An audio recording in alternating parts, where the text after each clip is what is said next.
Frances Revel is originally from Southern Delaware and graduated from Bennington College in the spring of 2017. She was recently awarded the Aliki Peruti and Seth Frank Most Promising Young Poets Award from the Academy of American Poets. Currently, Frances is working on a collection of ekphrastic poems and mixed media projects, combining collage with found poetry and erasure. Thank you, Nneoma. That was wonderful. Thank you all for being here.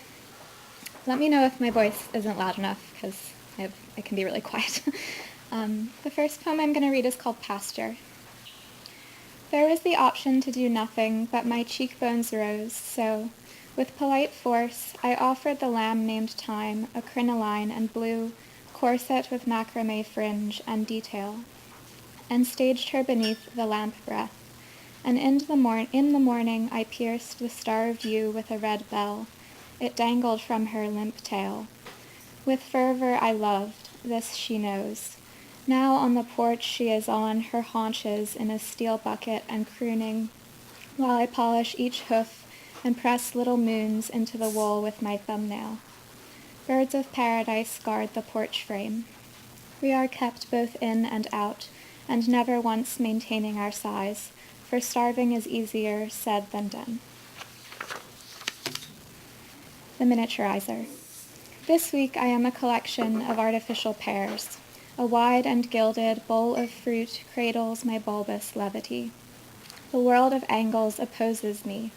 My miniaturizer doles square cards from square palms and onto the square table.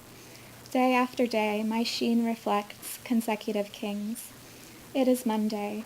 It is Thursday. It goes on this way. Once I was grapes. The week before, lemons. Before that, I was lonely. Not even the view of the valley could cure me, for its majesty merely flanked my singular sadness.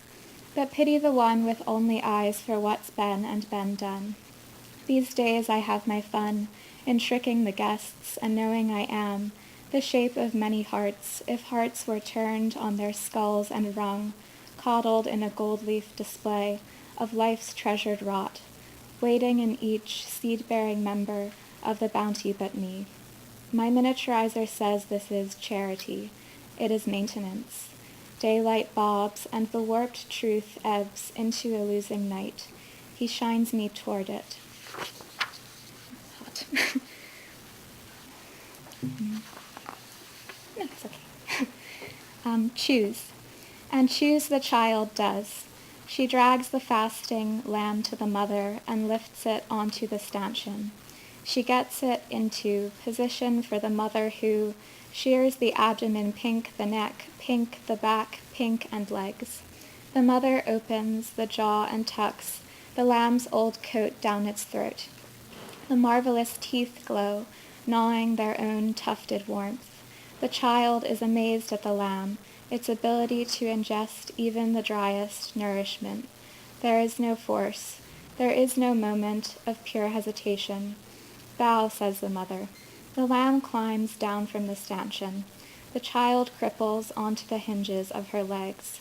Full-bellied, the lamb leads the knee-bound child by a rope to the kitchen, table where the mother counts the stars that drop from the sky and burrow into the caked earth.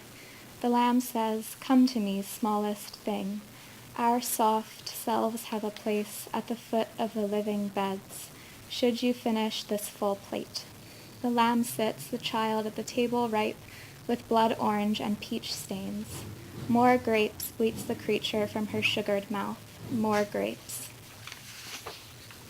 The next poem is all of the words are taken from descriptions or titles of portraits of young women holding birds. So all of it is found text rearranged. The child shown in this portrait has not been identified. Her costume is consistent with an allegory. Wild engagement about the head. Full bosom revealed by a left parrot. A left dove nestled in marble-top table.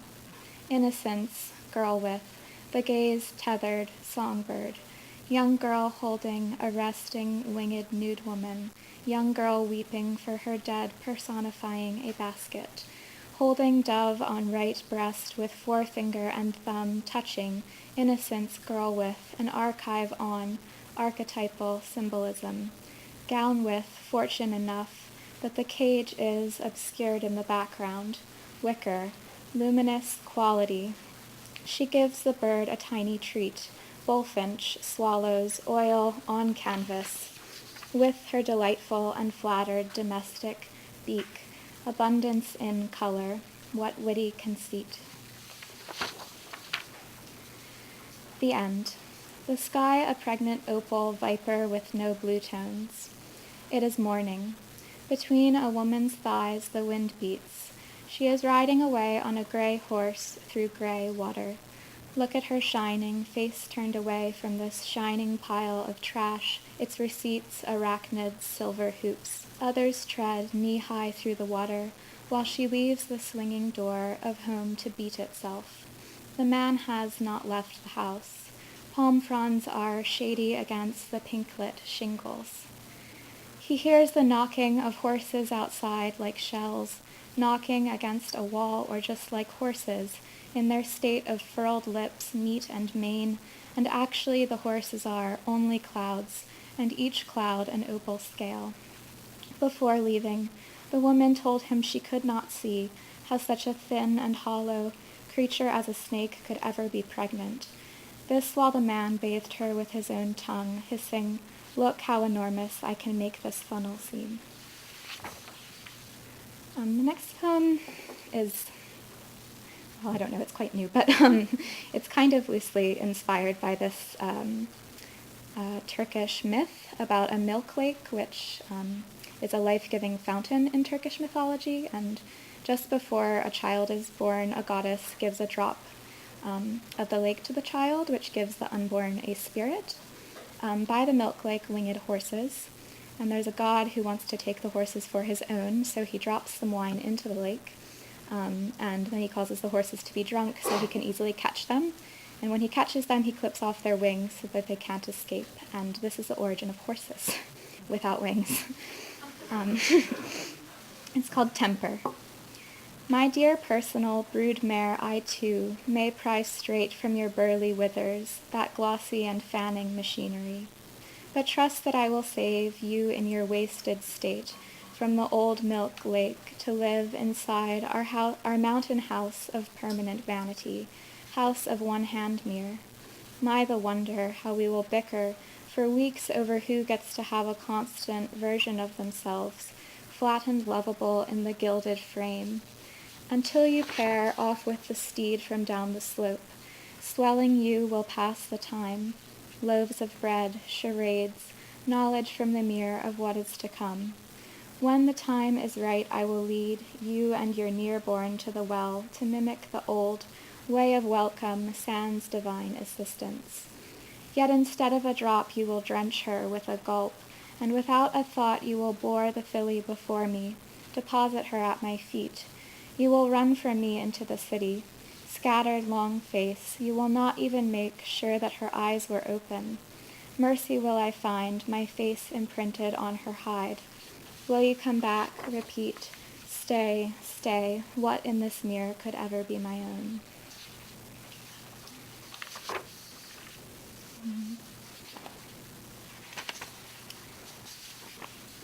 Empire. Lapping cobra at the throne. China blue cradles breast milk pool, refills. Watch hound slinks off as I wake. Someday in this waking world, watch a crawl across floorboards, fatten vases full with petunias. There must be a million others. I must be a million others. This poem is full of these boxes. So I've never read it out loud before, but it's this project I'm starting, and it's called Arrange Grief in Kingdom of Small Rooms with Few Pieces of Furniture. Voss-bound I, supine, regard the book butcher's new collection. All that glass, fruit in the atlas half bowl, the blue skins. The loving jaw, the roving call, to my ear perched on the fluting echo of the nocturnal fisher cat, distracts. I am downy, woken with sweets. I am downy on principle. I do stay, I bear the clock. It is a fine tick, it has a fine tick. Lay it in my arms. Row, oh, on, through, fair, fair. Woken with sweets, I stalk the window-sill. Does it show a rose, my small domesticated one, her month of unfurling, and wild, give, gave, given, I would, wailing, find you, laying back, spiting in a jar, fair, wild, fair, fair. Longing for you to nap on moss, for I would present to you new velveteen tongues. Lover the book butcher has me working quietly, but what I would give to bring you from heaven and prove its shape, its yawning neck Comsinia. Ghost or odes go north, for the gooseneck has a thorn. Remove and see strong foe, for he follows, rubbing close. Fares are small, woken, wild. With sweets I stalk the window-sill. Can you see the rose, small domesticated one, furling back now? Yet wily, no, no one gave, no, I did not, I would not, giveth my life. Grief I learn, I perch, convoluted and violet with the hatchlings, and violent, I'll nudge from my pockets, I did hoard them, I did learn, comme ça. Timber its breath failing, the treetops, I find we do well in our little holes and our collars, I find not you, but the book butcher shines the precious morning lamp of ready abandon. She and I store nights against him, wrap them in our necks, comme signa, comme ça, comme. Observe my mender, in debt to Emily Dickinson. Observe fallow mender, feminelle, the studio, mirrors meet in wide thirds. See little I no longer cohere, when, caught in, seems of such inveigle. Would you tomorrow arrive mid-eve? The panels rearranged me this way. Tambourine gives a repertoire sway in the manner of one who, pond-side, so craved the feathered thing with some light on its beak, that she draped her neck in its own swan throat, limbs cradling that bulbous never. Mender, have I witnessed such electric, never, damsel bathing, raw with her abstractions. Would you tambour, weave, and button me, resplendent one? I insist you take full license, and a circumference of staggering means. Make a fine strategy. Come beg the replenish of our natural law. The hiss. 1. O glory, O glorious oaks, all yoked to sorrow. Sorrow once, sorrow pleads me to stand still and run my thumb across her chin and bottom lip, and press it into her forehead. Reminds me she's the best love yet, lounging in a generality like no other. 2. Seen in the mirror, veils that catch us between voids, glinting beside a yellow list of red words keeping me alive, titled How the Month Moves. 3. I do have a body. It rises early to inhale its goodbyes from your neck and pleads recognition. 4. The calendar does never lose its notes of geranium and absolute filth, days marked by pungency. So I row, one oar beating the days, so I row on through. 5.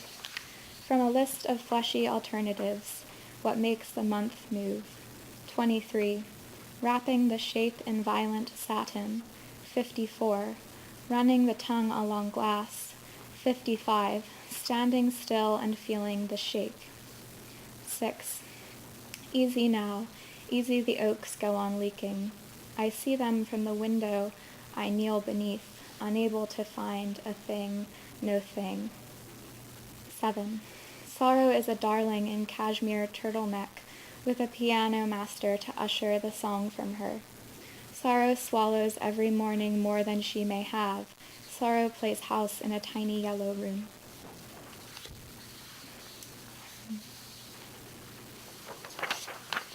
Addressed to body language. thing simply feral, out of decency, he gives you this rack for your suede overcoat.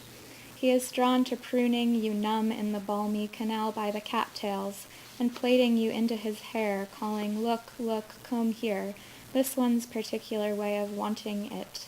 Overripe, I do not know, body language, my exact position among the two of you, but oh, was he so pale that I could touch the screen door of his house through his abdomen.